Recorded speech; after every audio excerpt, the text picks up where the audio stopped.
What's up guys, NepentheZ here and welcome back to another episode of A Legend in the Making. Today we are looking at the Italian legend Roberto Baggio. Undoubtedly this time guys, today he would 100% deserve a legend card. A few people take the context legend that I take a bit differently. We'll discuss that in a second, but before we get into the video, if you want to purchase any FIFA Ultimate Team coins, check out thefootshop.com. Their link is in the description below. A very fast and reliable service, and if you use the discount code NEPO at checkout, you get a discount on your coins. So the term legend guys isn't necessarily about people that won all the things in the world to win and played the best in the world to play. It's sometimes about a club legend. Like for me, Colo Torre, you know, he was a club legend for Arsenal, and that's what matters. There are some players that I was planning to do from Division 1, the Championship Division 2, or just from players that had really long careers, great careers, but didn't win anything. But in their clubs, within them and their supporter group, they are a legend. And that's what this series is also about. Not just the big superstar names, it's also about the little guys that deserve that opportunity to potentially be a legend card.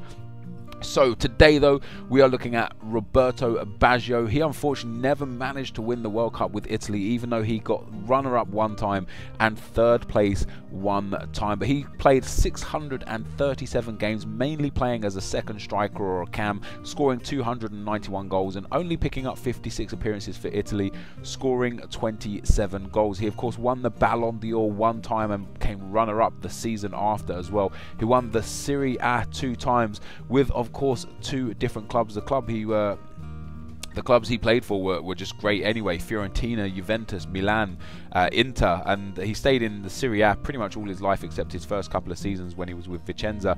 But yeah, so he won the Serie A 2 times there guys, once with Milan and once with Juventus. He won the UEFA Cup, he won the World Soccer Player of the Year and the FIFA World Player of the Year as well. So he literally won it all, with exception of the World Cup and the European Championships, of course. And there's a few gaps in his Italian career too. There's a couple of seasons pretty much after the 1994 season where he was playing every season for Italy, scoring good amounts of goals. After that, the next sort of the next 10 years, he only managed to pick up 12 caps in the next 10 years, scoring just 3 goals for Italy in those 12 appearances in those 10 years. And you just wonder what happened. Like I wasn't around when Roberto Baggio was playing football pretty much. Like, you know, I caught the back end of his career, but in general he was on the way out. Is out the right way? On the way out. He was at the kind of twilight of his career when I wasn't old enough to really understand football and how it played. And I guess that's kind of like the early 90s when he was at his best and at that Juventus team. You know, it was kind of like mid to late 90s or even late 90s when I started really getting into football. So I had some of the good years of Roberto Baggio. I do remember seeing a few of his goals, like, you know, on TV, on Sky Sports, that were just crazy good. And that's why I've given him the card I have given him and the skill moves and weak that I've given him. I did do a lot of research on Baggio.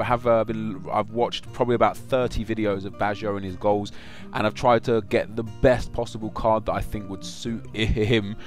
Excuse me, my voice is going. And I've given him 5-star skill moves in light of that, with a 3-star weak foot. And this card I think would be brilliant in FIFA. 93 dribbling and 93 shooting, 89 pace and 86 passing. I think that's a very fair legend card. I think that would be a card that people would want to go out there and buy. He would fit into many teams, legend teams, Italian teams. He would just be great to play with.